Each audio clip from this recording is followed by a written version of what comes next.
पहले तो मैं अपने देखने वाले ਨੂੰ ਆਸਟ੍ਰੇਲੀਆ ਜੇ ਸਾਡਾ ਚੈਨਲ ਬੜਾ ਪਿਆਰਾ ਹੈ। ਮੇਰਾ ਪਹਿਲੇ ਵੀ ਚੱਕਰ ਲੱਗਾ ਜਦੋਂ ਆਸਟ੍ਰੇਲੀਆ ਤੇ ਮੈਂ ਗਿਆ ਵਾਂ ਤੇ ਸਤਿ ਸ੍ਰੀ ਅਕਾਲ ਸਰਦਾਰ ਭਾਈ ਜਿੰਨੇ ਵੀ ਨੇ ਜਿੰਨਾ ਪਿਆਰ ਸਾਨੂੰ ਕਰਦੇ ਨੇ। 90,000 ਬਿਜਲੀ ਦਾ ਬਿੱਲ ਆ ਗਿਆ ਚਾਰ ਰਾਤ ਨੂੰ। तेरा बिल 90,000 कैसे आ गया? ਮੈਨੂੰ ਲੱਗਦਾ ਉਹਨਾਂ ਨੇ ਅਸਮਾਨੀ ਬਿਜਲੀ ਵੀ ਮੇਰੇ ਮੀਟਰ ਤੇ ਹੀ ਪਾਤੀ ਹੈ। ਪੰਜਾਬੀ ਜ਼ੁਬਾਨ ਦਾ ਆਪਣਾ ਇੱਕ ਮਜ਼ਾ ਹੈ। ਪੰਜਾਬੀ ਜ਼ੁਬਾਨ ਤੋਂ ਮੈਂ ਕਹਿੰਦਾ ਕਿ ਦੁਨੀਆ ਦੀ ਬੈਸਟ ਜ਼ੁਬਾਨ ਹੀ ਪੰਜਾਬੀ ਜ਼ੁਬਾਨ ਹੈ, ਜਿਹਦੇ 'ਚ ਗੱਲ ਸੁਣਨ ਦਾ, ਗੱਲ ਕਰਨ ਦਾ, ਲੜਾਈ ਕਰਨ ਦਾ ਵੀ ਬਹੁਤ ਮਜ਼ਾ ਆਉਂਦਾ ਜੀ। ਉਰਦੂ 'ਚ ਤੇ ਹੁੰਦਾ ਨਾ ਮੈਂ तुम्हें छोड़ूंगा नहीं, ਪੰਜਾਬੀ ਜੋ ਤੈਨੂੰ ਮੈਂ ਛੱਡਣਾ ਨਹੀਂ, ਤੇਰਾ ਗਾਟਾ ਲਾਉਣਾ ਹੀ। ਉਰਦੂ 'ਚ ਕਹਿ ਹੀ ਨਹੀਂ ਸਕਦਾ ਕਿ ਗਾਟਾ ਉਤਾਰ ਦੂੰਗਾ, ਹੋ ਹੀ ਨਹੀਂ ਸਕਦਾ ਸਰ ਜੀ। बिल आया होगा? ਉਹ ਨਹੀਂ ਏਸੀ ਦਾ ਕਿੱਥੋਂ ਭਾਈ ਜਾਨ, ਮੇਰੇ ਕੋਲ ਤੇ ਪੱਖਾ ਉਹ ਹੈਗਾ ਜਿਹੜਾ ਦੂਸਰੇ ਵੱਲ ਵੇਖਦਾ ਹੀ ਨਹੀਂ। फ्रिज होगा? ਯਕੀਨ ਕਰੋ। ਸਤਿ ਸ਼੍ਰੀ ਅਕਾਲ, ਨਮਸਕਾਰ, अस्सलाम वालेकुम। मैं ਹਾਂ ਤੁਹਾਡਾ ਮੇਜ਼ਬਾਨ ਨਾਸਿਰ ਅਲੀ ਤੇ ਤੁਸੀਂ ਵੇਖ ਰਹੇ ਹੋ ਇੰਡੋਜ਼ ਟੀਵੀ ਆਸਟ੍ਰੇਲੀਆ। ਸਵਾਗਤ ਹੈ ਜੀ ਤੁਹਾਡਾ, ਜੀ ਆਇਆਂ ਨੂੰ ਪ੍ਰੋਗਰਾਮ ਲੈਂਦੇ ਪੰਜਾਬ ਦੇ ਰੰਗ ਵਿੱਚ ਇੱਕ ਵਾਰੀ ਫੇਰ ਅਸੀਂ ਤੁਹਾਡੇ 'ਚ ਹਾਜ਼ਰ ਖਿਦਮਤ ਹੈ। ਨਾਜ਼ਰੀਨ, ਬਹੁਤ ਘੱਟ ਫਨਕਾਰ ਹੁੰਦੇ ਨੇ ਜਿਨ੍ਹਾਂ ਦਾ ਤਾਰੁਫ ਕਰਾਉਣ ਲਈ ਇਹ ਸ਼ਬਦ ਜਾਂ ਅੱਖਰ ਜਿਹੜੇ ਹੈਗੇ ਨੇ ਉਹ ਮੇਰੇ ਕੋਲ ਨਹੀਂ ਹੁੰਦੇ ਨੇ। ਤੇ ਇਸ ਤਰ੍ਹਾਂ ਦੇ ਇੱਕ ਫਨਕਾਰ ਕੈਸਰ ਪੀਆ ਸਾਹਿਬ ਲੈਂਦੇ ਪੰਜਾਬ ਦੇ ਨਾਲ ਤਾਲੁਕ ਹੈ। ਅੱਜ ਅਸੀਂ ਇਹਨਾਂ ਨਾਲ ਗੱਲਬਾਤ ਕਰਾਂਗੇ ਤੇ ਇਹ ਜਾਣਨ ਦੀ ਕੋਸ਼ਿਸ਼ ਕਰਾਂਗੇ ਕਿ ਜਦੋਂ ਇਨਸਾਨ ਜਿਹੜਾ ਕਾਮਯਾਬ ਹੁੰਦਾ ਹੈ, ਉਸ ਕਾਮਯਾਬੀ ਦੇ ਪਿੱਛੇ ਕਿਹੜੇ ਮੁਹਰਕਾਤ ਹੁੰਦੇ ਨੇ, ਉਸ ਕਾਮਯਾਬੀ ਦੇ ਪਿੱਛੇ ਕਿਹੜੀਆਂ ਮਿਹਨਤਾਂ ਹੁੰਦੀਆਂ ਨੇ। ਅਸੀਂ ਇਹਨਾਂ ਨਾਲ ਗੱਲਬਾਤ ਕਰਾਂਗੇ ਤੇ ਇਹ ਗੁਫ਼ਤਗੂ ਤੁਹਾਡੇ ਤੱਕ ਪਹੁੰਚਾਵਾਂਗੇ। अस्सलाम वालेकुम सर जी। वालेकुम सलाम, क्या हाल चाल? तबीयत ठीक है सर? और सुनाओ। ਅੱਛਾ, ਕੈਸਾ ਪਹਿਲੇ ਦੱਸੋ ਕਿ ਪਾਕਿਸਤਾਨ ਦੇ ਵਿੱਚ 64% ਜਿਹੜੀ ਆਬਾਦੀ ਹੈਗੀ ਹੈ ਉਹ ਯੂਥ ਦੇ ਉੱਤੇ ਨੇ, ਨੌਜਵਾਨਾਂ ਦੇ ਉੱਤੇ ਨੇ, ਤੇ ਇੱਕ ਰਿਪੋਰਟ ਦੇ ਮੁਤਾਬਿਕ 60% ਡਿਪਰੈਸ਼ਨ ਇਸੇ ਮੁਆਸ਼ਰੇ 'ਚ ਪਾਇਆ ਜਾਂਦਾ ਹੈ। ਠੀਕ ਹੈ, ਔਰ ਡਿਪਰੈਸ਼ਨ ਦੀ ਜਿਹੜੀ ਵੱਡੀ ਵਜ੍ਹਾ ਹੈਗੀ ਹੈ ਉਹ ਹਕੂਮਤੀ ਪਾਲਿਸੀਜ਼ ਵੀ ਹੋ ਸਕਦੀਆਂ ਨੇ, ਉਹ ਮਹਿੰਗਾਈ ਵੀ ਹੋ ਸਕਦੀ ਨੇ, ਬੇਰੁਜ਼ਗਾਰੀ ਵੀ ਹੋ ਸਕਦੀ ਨੇ। ਤੁਸੀਂ ਕੀ ਸਮਝਦੇ ਹੋ ਕਿ ਇੱਕ ਮਫਲੂਕੁਲ ਹਾਲ ਤੇ ਇੱਕ ਪਰੇਸ਼ਾਨ ਮਾਸ਼ਰੇ ਦੇ ਵਿੱਚ ਕਾਮੇਡੀਅਨ ਦਾ ਕੀ ਕਿਰਦਾਰ ਹੈਗਾ? ਕਾਮੇਡੀਅਨ ਦਾ ਜੀ ਇਹ ਕਿਰਦਾਰ ਹੈਗਾ ਹੈ। ਪਹਿਲੇ ਤੇ ਮੈਂ ਆਪਣੇ ਦੇਖਣ ਵਾਲੇ ਨੂੰ ਆਸਟ੍ਰੇਲੀਆ ਜੇ ਸਾਡਾ ਚੈਨਲ ਬੜਾ ਪਿਆਰਾ ਹੈ। ਮੇਰਾ ਪਹਿਲੇ ਵੀ ਚੱਕਰ ਲੱਗਾ ਜਦੋਂ ਆਸਟ੍ਰੇਲੀਆ ਤੇ ਮੈਂ ਗਿਆ ਵਾਂ ਤੇ ਸਤਿ ਸ੍ਰੀ ਅਕਾਲ ਸਰਦਾਰ ਭਾਈ ਜਿੰਨੇ ਵੀ ਨੇ ਜਿੰਨਾ ਪਿਆਰ ਸਾਨੂੰ ਕਰਦੇ ਨੇ। ਸ਼ੁਕਰੀਆ। ਤੇ ਉਸ ਤੋਂ ਬਾਅਦ ਜੀ ਮੈਂ ਇਹ ਕਹਾਂਗਾ ਕਿ ਡਿਪਰੈਸ਼ਨ ਦੇ ਵਿੱਚ ਕਾਮੇਡੀਅਨਸ ਦਾ ਬੜਾ ਅਹਿਮ ਕਿਰਦਾਰ ਹੈ। ਮਸਲਨ ਕਿ ਸਾਡੇ ਪਾਕਿਸਤਾਨ ਦੇ ਵਿੱਚ ਮੈਂ ਕਹਾਂਗਾ ਕਿ ਇੰਟਰਟੇਨਮੈਂਟ ਨਹੀਂ ਹੈ ਜੀ। ਜ਼ਿਆਦਾ ਪ੍ਰੋਬਲਮਸ ਨੇ, ਕੋਈ ਗਵਰਨਮੈਂਟ ਦੇ ਕੋਲੋਂ ਪਰੇਸ਼ਾਨ ਹੈ, ਕੋਈ ਸਹੁਰਿਆਂ ਨੂੰ ਪਰੇਸ਼ਾਨ ਹੈ, ਕੋਈ ਵੱਡੇ ਸਾਲੇ ਤੋਂ ਪਰੇਸ਼ਾਨ ਹੈ ਕਿ ਜੀ ਮੋਟਰਸਾਈਕਲ ਲੈ ਗਿਆ ਵਾਪਸ ਨਹੀਂ ਕਰਕੇ ਗਿਆ। ਉਹ ਮਸਲਨ ਕਿ ਕਈ ਵਾਰ ਸਸੁਰਾਲ ਦੇ ਘਰ ਜਾਂਦਾ ਉਹਨੂੰ ਕੋਈ ਜਵਾਈ ਮੂੰਹ ਨਹੀਂ ਸਹੀ ਤਰ੍ਹਾਂ ਲਾਉਂਦਾ, ਵਾਪਸੀ ਉਹਨਾਂ ਦੇ ਮੋਟਰਸਾਈਕਲ ਦੀ ਹਵਾ ਕੱਢ ਆਉਂਦਾ। ਉਹ ਇਸ ਤਰ੍ਹਾਂ ਦੀ ਪਰੇਸ਼ਾਨੀਆਂ ਜੀ, ਆਖਰੀ ਕਮੇਟੀ ਨਿਕਲਣੀ ਹੈ ਜੀ, ਇਹ ਪਰੇਸ਼ਾਨੀਆਂ ਜ਼ਿਆਦਾ ਲੋਕਾਂ ਨੂੰ ਹੁੰਦੀਆਂ ਨੇ ਜੀ। ਕੋਈ ਜੁੱਤੀ 'ਚੋਂ ਤਸਮਾ ਕੱਢ ਕੇ ਨੱਸ ਗਿਆ, ਕੋਈ ਪਰੇਸ਼ਾਨੀ ਜਨਾਬ ਜੀ। ਕੋਈ ਜੁਮਾ ਪੜਨ ਗਿਆ ਤੇ ਪਿੱਛੋਂ ਜੁੱਤੀ ਨਹੀਂ ਹੈਗੀ ਜੀ।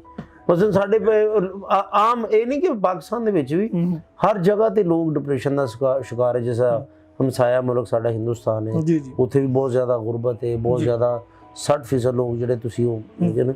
ਤੇ ਬਸ ਇਹੀ ਹੈ ਕਿ ਤੁਸੀਂ ਹੱਸਦੇ ਰਹੋ, ਵਸਦੇ ਰਹੋ। ਉਹ ਬਲਕਿ ਅਸੀਂ ਇੱਕ ਡਰਾਮਾ ਵੀ ਕੀਤਾ ਸੀ, ਹਾਸੇ ਖੇਡੀਆਂ, ਸਰਦਾਰ ਕਮਿਊਨਿਟੀ ਨੇ ਕਰਵਾਇਆ ਸੀ। ਅਸੀਂ ਉਹ ਡਰਾਮਾ ਕੈਨੇਡਾ ਕੀਤਾ ਸੀ ਤੇ ਉਹ ਇਹ ਚੀਜ਼ਾਂ ਚੱਲਦੀਆਂ ਰਹਿੰਦੀਆਂ ਨੇ। ਬਸ ਮੁਸ਼ਕਿਲ ਵਕਤ ਦਾ ਤੁਸੀਂ ਅਗਰ ਆਪ ਹੀ ਮੁਕਾਬਲਾ ਕਰੋਗੇ ਨਾ ਤੇ ਮੁਸ਼ਕਿਲ ਵਕਤ ਤੁਹਾਡੇ ਤੇ ਕਦੇ ਨਹੀਂ ਰਹੇਗਾ। ਅੱਛਾ ਸਰ, ਅਸੀਂ ਆਪਣੇ ਪ੍ਰੋਗਰਾਮ ਦੇ ਜ਼ਰੀਏ ਪੰਜਾਬ ਦੀ ਰੇਤਲ ਨੂੰ, ਪੰਜਾਬ ਦੇ ਬੂਦੋਬਾਸ਼ ਨੂੰ, ਪੰਜਾਬ ਦੇ ਵਸੇਬ ਨੂੰ ਵਿਖਾਉਣ ਦੀ ਕੋਸ਼ਿਸ਼ ਕਰਦੇ ਹਾਂ। ਅਸੀਂ ਲਹਿੰਦੇ ਪੰਜਾਬ ਦੇ ਰੰਗ ਵਿੱਚ ਅਸੀਂ ਪੰਜਾਬੀ ਜ਼ੁਬਾਨ ਦੇ ਵਧਾ ਲਈ ਮੁਖਤਲਿਫ ਲਿਖਾਰੀਆਂ ਦਾ ਵੀ ਇੰਟਰਵਿਊ ਕੀਤਾ।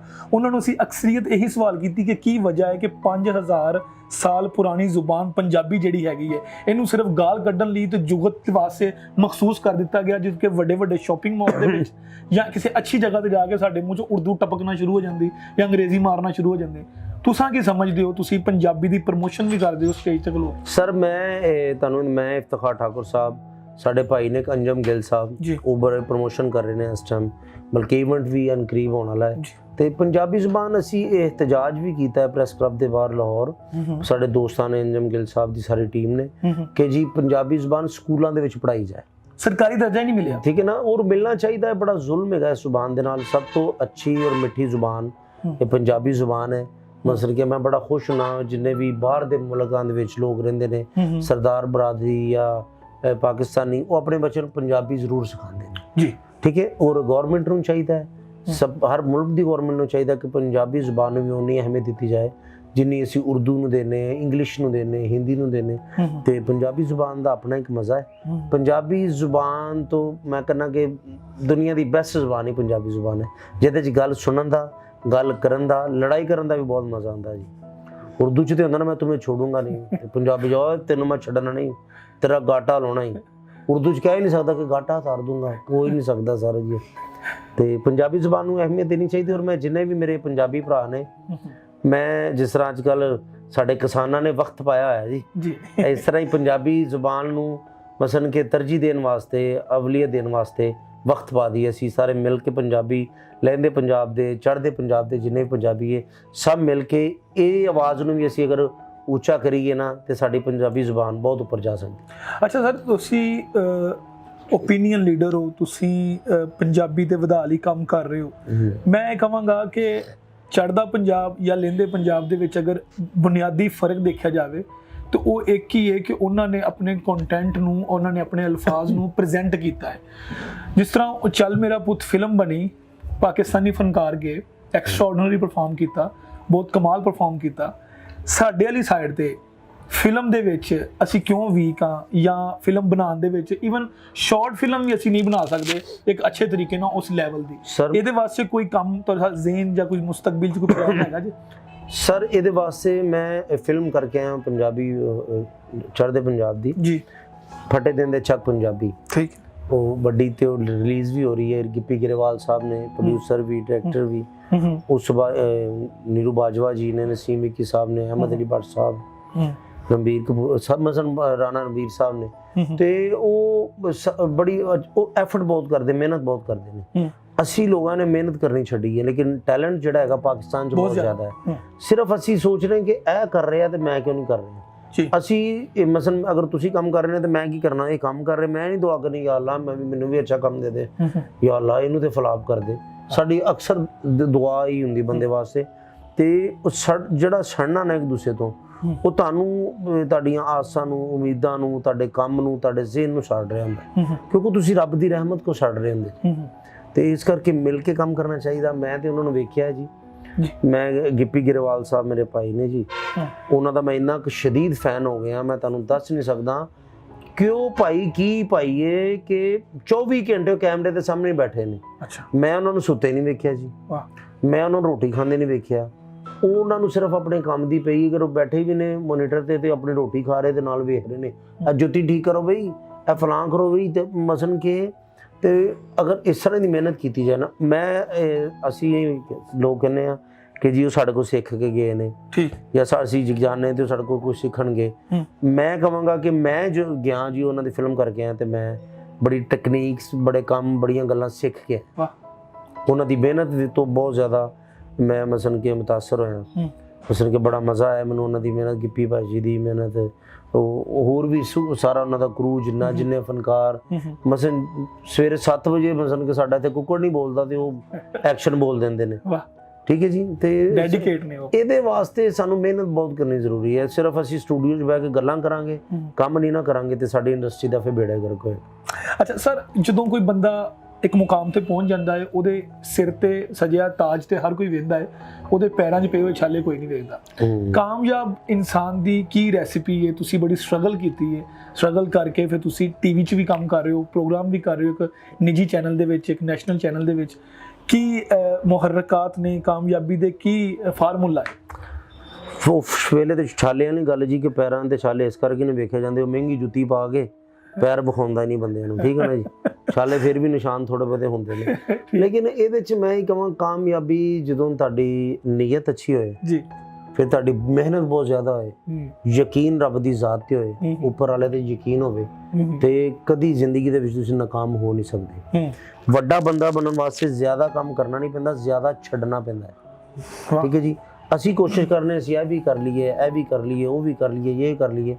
ਤੇ ਉਹ ਨਸੀਮ ਇੱਕੀ ਸਾਹਿਬ ਗੱਲ ਸੁਣਾਉਂਦੇ ਸੀ ਕਿ ਕਹਿੰਦੇ ਮੈਂ ਇੰਡੀਆ ਜਦੋਂ ਗਏ ਨੇ ਕਪਲ ਵਾਲਾ ਸ਼ੋਅ ਕਰਨ, ਤੇ ਉਹਨਾਂ ਦੇ ਮੈਨੇਜਰ ਸੀ ਨਸੀਮ ਇੱਕੀ ਸਾਹਿਬ ਦਾ, ਤੇ ਉਹ ਕਹਿੰਦੇ ਸੀ कि भाई आप, मैं कौन से फनकार हैं, आप फनकार नहीं, आप मजदूर हैं जो 7 दिन ही काम करते हैं वीक में। फनकार तो था 3 दिन काम करे, 4 दिन रेस्ट करे, ये फनकार होता है, ये वो बला बला। तो हम सिर्फ पाकिस्तान में मजदूरी कर रहे हैं, मेहनत। तो मैं ये मसलन कि प्लानिंग तो रब की ज़ात की है, प्लानिंग तो ऊपर वाले की है, लेकिन हमारी अपनी भी सोच होनी चाहिए, अपना भी जहन होना चाहिए कि क्या करना चाहिए, क्या नहीं करना चाहिए, ये हमारे लिए क्या अच्छा साबित होगा, बुरा साबित होगा।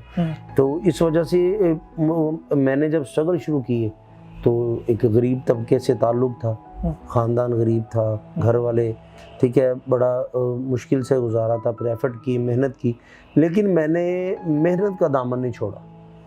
मैं उन्होंने जी फटे ਚੱਕ ਕੇ ਰੱਖੇ ਜਿਹੜੇ ਵੀ ਨਾ, ਉਹ ਪੰਜਾਬੀ 'ਚ ਸਾਡਾ ਪੰਜਾਬੀ ਚੈਨਲ ਹੈ ਤੇ ਅਸੀਂ ਉਰਦੂ 'ਚ ਗੱਲ ਕਰ ਰਹੇ ਹਾਂ ਤੇ ਉਹ ਹਾਂਜੀ ਤੇ ਉਹ ਇਸ ਕਰਕੇ ਨਾ ਕਿ ਅਸੀਂ ਉਹ ਮਿਹਨਤ ਮੈਂ ਫਿਰ ਬਹੁਤ ਜ਼ਿਆਦਾ ਕੀਤੀ ਜੀ। ਮੈਂ ਆਪਣਾ ਕੰਮ ਯਾਦ ਕੀਤਾ, ਸੀਨੀਅਰਸ ਦਾ ਕੰਮ ਵੇਖਿਆ ਬਹੁਤ ਜ਼ਿਆਦਾ, ਇੰਨਾ ਕੰਮ ਵੇਖਿਆ ਕਿ ਉਹਨਾਂ ਨੇ ਜਿੰਨਾ ਕੀਤਾ ਨਹੀਂ ਮੈਂ ਉਹਨਾਂ ਦਾ ਉਸ ਤੋਂ ਵੀ ਜ਼ਿਆਦਾ ਵੇਖ ਲਿਆ ਸਿੱਖਣ ਵਾਸਤੇ। ਅਗਰ ਮੈਂ ਕੋਈ ਸੀਰੀਅਸ ਰੋਲ ਕਰਨਾ ਹੈ ਤੇ ਮੈਂ ਆਪਣੇ ਸੀਰੀਅਸ ਐਕਟਰ ਵੇਖ ਰਿਹਾ, ਕਾਮੇਡੀ ਕਰਨਾ ਤੇ ਕਾਮੇਡੀ ਐਕਟਰ ਵੇਖ ਰਿਹਾ ਤੇ ਉਹਦੇ 'ਚ ਹੈਗਾ ਕਿ ਜਿੱਥੇ ਤੁਸੀਂ ਆਪਣੇ ਆਪ ਨੂੰ ਈਜ਼ੀ ਕਰ ਲੋਗੇ ਨਾ ਤੇ ਕੰਮ ਵੀ ਤੁਹਾਨੂੰ ਈਜ਼ੀ ਕਰ ਦੇਗਾ। ਤੇ ਜਦੋਂ ਤੁਹਾਡਾ ਨਾਮ ਬਣ ਜੇ, ਉਸ ਨਾਮ ਨੂੰ ਬਚਾਉਣ ਵਾਸਤੇ ਤੁਹਾਨੂੰ ਮਿਹਨਤ ਬਹੁਤ ਜ਼ਰੂਰੀ ਹੈ, ਆਪਣੇ ਕੰਮ ਵੱਲ ਤਵੱਜੋ ਬਹੁਤ ਜ਼ਰੂਰੀ ਹੈ। ਜੇ ਤੁਸੀਂ ਤਵੱਜੋ ਕਰੋਗੇ ਤੇ ਕਦੀ ਵੀ ਨਾਕਾਮ ਨਹੀਂ ਹੋ ਸਕੋਗੇ। ਅੱਛਾ, ਜਦੋਂ ਤੁਸੀਂ ਸਰ ਐਂਟਰਟੇਨਮੈਂਟ ਦੀ ਦੁਨੀਆ 'ਚ ਆਏ ਹੋ, ਜਦੋਂ ਤੁਸੀਂ ਇਸ ਸਟੇਜ ਤੇ ਕਦਮ ਰੱਖਿਆ ਤੇ ਬਹੁਤ ਜ਼ਿਆਦਾ ਕੰਪੀਟੀਸ਼ਨ ਸੀ, ਬੜੇ ਵੱਡੇ ਨਾਮ ਸੀ ਤੇ ਉਹਨਾਂ ਦੇ ਵਿੱਚ ਆਪਣੀ ਜਗ੍ਹਾ ਬਣਾਉਣਾ, ਆਪਣਾ ਪਹਿਚਾਨ ਬਣਾਉਣਾ ਬੜਾ ਔਖਾ ਕੰਮ ਸੀ। ਤੇ ਜਦੋਂ ਵੀ ਬੰਦਾ ਡਿਸਹਾਰਟ ਹੁੰਦਾ ਹੈ ਜਾਂ ਜਦੋਂ ਬੰਦਾ ਮਾਯੂਸ ਹੁੰਦਾ ਹੈ, ਕੋਈ ਨਾ ਕੋਈ ਚੀਜ਼ ਉਹਨੂੰ ਮੁਤਹਰਕ ਕਰਦੀ ਹੈ, ਜਾਂ ਉਹਦੀ ਸੈਲਫ ਮੋਟੀਵੇਸ਼ਨ ਉਹਨੂੰ ਅੰਦਰੋਂ ਆਵਾਜ਼ ਹੁੰਦੀ ਕਿ ਨਹੀਂ ਬਈ ਹਾਰਨਾ ਨਹੀਂ ਹੈਗਾ, ਜਾਂ ਕੋਈ ਫੈਮਿਲੀ ਮੈਂਬਰ ਜਾਂ ਕੋਈ ਦੋਸਤ ਉਹਨੂੰ ਮੋਟੀਵੇਟ ਉਹਨੂੰ ਪੁਸ਼ ਕਰਦਾ। ਤੁਹਾਡੀ ਲਾਈਫ 'ਚ ਕਿਹਦਾ ਕਿਰਦਾਰ ਹੈਗਾ? ਮੇਰੇ ਲਾਈਫ ਦੇ ਵਿੱਚ ਮੇਰੇ ਵਾਲਦ ਸਾਹਿਬ, ਅੱਲਾ ਉਹਨਾਂ ਨੂੰ ਜਨਤਾਂ ਹੀ ਕਰਦੇ ਨੇ, ਮੇਰੇ ਚਾਚੂ ਹਾਜੀ ਲਿਆਕਤ ਸਾਹਿਬ ਹੈਗੇ ਨੇ ਮਲਕ, ਉਹਨਾਂ ਨੇ ਬੜੀ ਐਫਰਟ ਕੀਤੀ। ਉਹ ਜੋ ਮੈਂ ਆਪਣੇ ਖਾਨਦਾਨ ਦੇ ਵਿੱਚ ਦੋਸਤਾਂ 'ਚ ਰਿਸ਼ਤੇਦਾਰਾਂ 'ਚ ਮੈਂ ਜੱਟ ਫੈਮਿਲੀ ਨਾਲ ਮੇਰਾ ਤਾਲੁਕ ਹੈ ਤੇ ਕੰਮ ਕਰਨ ਨਹੀਂ ਸੀ ਦੇ ਰਹੇ ਨਾ ਵਾਲਦ ਸਾਹਿਬ ਨੂੰ ਸਾਰੇ ਕਿ ਜੀ ਮੁੰਡਾ ਗਲਤ ਹੋ ਜਾਏਗਾ, ਨਸ਼ਿਆਂ ਤੇ ਲੱਗ ਜਾਏਗਾ, ਬਲਾ ਬਲਾ ਬਲਾ ਬਲਾ ਬਲਾ ਬਲਾ। ਫਿਰ ਮੈਂ ਇਸ ਫੀਲਡ 'ਚ ਆ ਗਿਆ, ਫੀਲਡ 'ਚ ਆ ਕੇ ਫਿਰ ਸੀਨੀਅਰਸ ਦਾ ਕੁਛ ਨਫ਼ਰਤ ਦਾ ਇਜ਼ਹਾਰ ਵੀ ਮਿਲਿਆ, ਕੁਛ ਪਿਆਰ ਦਾ ਇਜ਼ਹਾਰ ਮਿਲਿਆ। ਫਿਰ ਲੇਕਿਨ ਇਹ ਵਾ ਕਿ ਉਹਦੇ 'ਚ ਕੀ ਹੋਇਆ ਕਿ ਮੈਂ ਕਿਸੇ ਜਗ੍ਹਾ ਤੋਂ ਹੁੰਦਾ ਨਾ ਕਿ ਟੈਨਸ਼ਨ ਆਈ, ਪ੍ਰੋਬਲਮ ਆਈ, ਮੈਂ ਉਸ ਟੈਨਸ਼ਨ ਨੂੰ ਨਹੀਂ ਵੇਖਿਆ, ਸਿਰਫ ਮੈਂ ਆਪਣੇ ਕੰਮ ਨੂੰ ਵੇਖਿਆ। ਜਦੋਂ ਤੁਸੀਂ ਇਹ ਤੁਹਾਡੇ ਹਾਲਾਤ ਤੇ ਡਿਪੈਂਡ ਕਰਦਾ ਤੁਸੀਂ ਕਿੰਨੀ ਮਿਹਨਤ ਕਰਨੀ। ਠੀਕ ਹੈ, ਮੈਨੂੰ ਆਪਣਾ ਘਰ ਨਜ਼ਰ ਆ ਰਿਹਾ ਸੀ ਔਰ ਇਹ ਵਾਦ ਸ਼ੋਭਾ ਸੀ ਜਿੱਥੇ ਮੈਨੂੰ ਲੱਗ ਰਿਹਾ ਸੀ ਕਿ ਮੈਂ ਇੱਥੇ ਤਰੱਕੀ ਕਰ ਸਕਣਾ। ਠੀਕ ਹੈ, ਅੱਲਾ ਦੀ ਮਿਹਰਬਾਨੀ ਨਾਲ। ਠੀਕ ਹੈ ਜੀ, ਉਹ ਮੈਂ ਉਹਦੇ 'ਚ ਫਿਰ ਇਹਨੂੰ ਅਪਣਾਇਆ, ਫਿਰ ਆਪਣੇ ਸੀਨੀਅਰਸ ਦੀ ਬਹੁਤ ਜ਼ਿਆਦਾ ਖਿਦਮਤ ਕੀਤੀ, ਬਹੁਤ ਮੁਹੱਬਤ ਕੀਤੀ ਉਹਨਾਂ ਦੇ ਨਾਲ।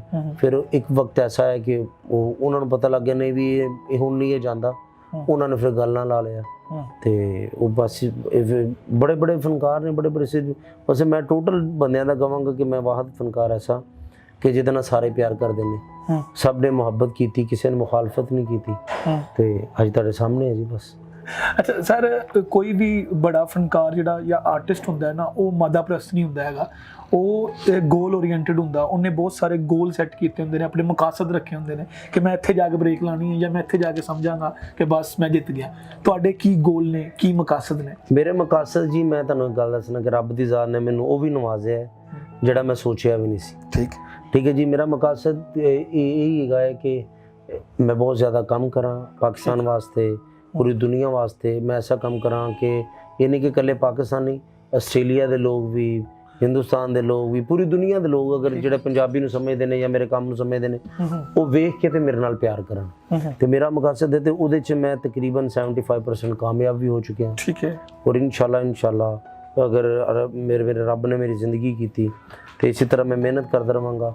और बाकी जिन्ना तुहाडा रिस्क है, जिन्नी तुहाडी इज्जत है, वो तुहाडी लिखी गई है, वो तुहानूं मिलनी ही मिलनी है। और अच्छे तरीके नाल ले लो, बुरे तरीके नाल ले लो, वो तुहानूं मिलनी ही मिलनी। ते मेरा मकसद यही है कि अपने मुल्क दा नाम रोशन करना जी, ज़्यादा तो ज़्यादा, और जिथे भी जावांगे इंशाल्लाह ते अपने मुल्क दा झंडा कढ के आवांगे।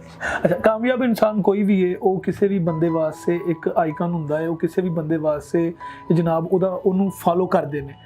ਤੁਸੀਂ ਕੀ ਪੈਗਾਮ ਦੇਵੋਗੇ ਇਸ ਪਲੇਟਫਾਰਮ ਦੇ ਜ਼ਰੀਏ? ਕੀ ਮੈਸੇਜ ਹੋਏਗਾ ਤੁਹਾਡਾ ਯੂਥ ਲਈ, ਉਹਨਾਂ ਲੋਕਾਂ ਲਈ, ਉਹਨਾਂ ਬੱਚਿਆਂ ਲਈ ਜਿਹੜੇ ਬਹੁਤ ਜਲਦੀ ਹਿੰਮਤ ਹਾਰ ਜਾਂਦੇ ਨੇ? ਮੈਂ ਬਸ ਇਹ ਕਹਿਣਾ ਚਾਹਾਂਗਾ ਲਾਸਟ ਤੇ ਕਿ ਮੇਰਾ ਮੈਸੇਜ ਇਹ ਕਿ ਮੇਰੇ ਨਾਲ ਬੜਾ ਕੁਛ ਹੋਇਆ, ਬਹੁਤ ਗਰੀਬ ਫੈਮਿਲੀ ਤੋਂ ਮੈਂ ਤਾਲੁਕ ਰੱਖਣਾ ਸੀ, ਮੈਂ ਅੱਗੇ ਵੀ ਦੱਸ ਚੁੱਕਿਆ ਤੁਹਾਨੂੰ, ਲੇਕਿਨ ਮਿਹਨਤ ਨਹੀਂ ਛੱਡਣੀ। ਜਿਹੜਾ ਤੁਸੀਂ ਚੀਜ਼ ਇੱਕ ਸੋਚੀ ਹੈ ਨਾ, ਇੱਕ ਆਪਾਂ ਕਾਰੋਬਾਰ ਜਿਹੜਾ ਲੈ ਕੇ ਤੁਸੀਂ ਚੱਲੇ ਜੇ, ਉਹਨੂੰ ਕਾਮਯਾਬ ਕਰਨ ਦੀ ਕੋਸ਼ਿਸ਼ ਕਰਨੀ। ਉਹਦੇ 'ਚ ਬੜੇ ਜੰਪ ਆਉਣਗੇ, ਰਾਸਤੇ ਆਉਣਗੇ, ਦੁਸ਼ਮਣ ਆਉਣਗੇ, ਰੋਕਣ ਵਾਲੇ ਆਉਣਗੇ, ਰਿਸ਼ਤੇਦਾਰ ਆਉਣਗੇ, ਬੜਾ ਕੁਛ ਹੋਏਗਾ, ਲੇਕਿਨ ਤੁਸੀਂ ਕੀ ਕਰਨਾ, ਇੱਧਰੋਂ ਸੁਣ ਕੇ ਇੱਧਰੋਂ ਕੱਢੋਗੇ ਨਾ ਜਦੋਂ, ਤੇ ਹਰ ਚੀਜ਼ ਤੁਹਾਨੂੰ ਕਾਮਯਾਬੀ ਲੈ ਕੇ ਜਾਏਗੀ। ਤੇ ਸਭ ਤੋਂ ਜ਼ਿਆਦਾ ਮੈਟਰ ਜਿਹੜੀ ਕਰਦੀ ਪਹਿਲੇ ਜ਼ਿੰਦਗੀ ਦੇ ਵਿੱਚ ਆਪਣੀ ਇੱਜ਼ਤ ਦਾ ਸੌਦਾ ਕਦੀ ਵੀ ਨਾ ਕਰਨਾ। ਜਿੱਥੇ ਤੁਹਾਡੀ ਇੱਜ਼ਤ ਘੱਟ ਹੁੰਦੀ ਹੈ ਨਾ, ਪੈਸਾ ਨਾ ਵਿਕਣਾ, ਆਪਣੀ ਇੱਜ਼ਤ ਨੂੰ ਵੇਖਣਾ, ਕਿਉਂਕਿ ਰੱਬ ਨੇ ਇੱਜ਼ਤ ਦਿੱਤੀ ਹੈ, ਤੁਸੀਂ ਆਪਣੀ ਇੱਜ਼ਤ ਦਾ ਖਿਆਲ ਰੱਖੋਗੇ ਤੇ ਰੱਬ ਤੁਹਾਡੀ ਇੱਜ਼ਤ ਦਾ ਖਿਆਲ ਰੱਖੇਗਾ। ਤੇ ਇਸ ਕਰਕੇ ਮੇਰਾ ਇਹ ਮੈਸੇਜ ਹੈਗਾ ਕਿ ਛੱਡਣਾ ਨਹੀਂ, ਮੁਨਾਫਕਤ ਨਹੀਂ ਕਰਨੀ, ਬਿਲਕੁਲ ਆਪਣੇ ਕੰਮ ਵੱਲ ਫੋਕਸ ਕਰਨਾ ਹੈ ਤੇ ਆਪਣੇ ਕੰਮ ਨਾਲ ਮੁਹੱਬਤ ਕਰਨੀ, ਆਪਣੇ ਆਪ ਨਾਲ ਮੁਹੱਬਤ ਕਰਨੀ, ਆਪਣੇ ਵੇਖਣ ਵਾਲੇ ਨਾਲ ਮੁਹੱਬਤ ਕਰਨੀ ਤੇ ਆਪਣੇ ਮੁਲਕ ਨਾਲ ਮੁਹੱਬਤ ਕਰਨੀ। ਬਹੁਤ ਸ਼ੁਕਰੀਆ ਸਰ, Thank ਤੁਸੀਂ you very ਆਪਣਾ much, sir. ਕੀਮਤੀ ਵਕਤ ਦਿੱਤਾ ਤੇ ਤੁਹਾਡੇ ਨਹੀਂ, sir. ਵਿਚਾਰ, ਤੁਹਾਡੀ ਸੋਚ, ਤੁਹਾਡੀ ਫਿਕਰ ਜਿਹੜੀ ਹੈਗੀ ਹੈ ਪੰਜਾਬੀ ਜ਼ੁਬਾਨ ਨੂੰ ਲੈ ਕੇ, ਉਹ ਬਹੁਤ ਜ਼ਿਆਦਾ ਵਧਾ ਕਰੇਗੀ ਪੰਜਾਬੀ ਦਾ। ਬਹੁਤ ਜ਼ਿਆਦਾ ਸ਼ੁਕਰੀਆ। ਨਹੀਂ ਜੀ, ਅਸੀਂ ਪੂਰੀ ਇਨਸ਼ਾਅੱਲਾ ਕੋਸ਼ਿਸ਼ ਕਰ ਰਹੇ ਹਾਂ ਠੀਕ ਔਰ ਤੁਹਾਨੂੰ ਮਜ਼ਾ ਆਏਗਾ ਜੀ। ਪੰਜਾਬੀ ਜ਼ੁਬਾਨ ਸਕੂਲਾਂ 'ਚ ਜ਼ਰੂਰ ਪੜ੍ਹਾਈ ਜਾਏਗੀ। ਇਨਸ਼ਾਅੱਲਾ। ਬਹੁਤ ਪੰਜਾਬੀ ਜ਼ਿੰਦਾਬਾਦ। ਬਹੁਤ ਸ਼ੁਕਰੀਆ। Thank you Thank you, sir. sir. Thank you.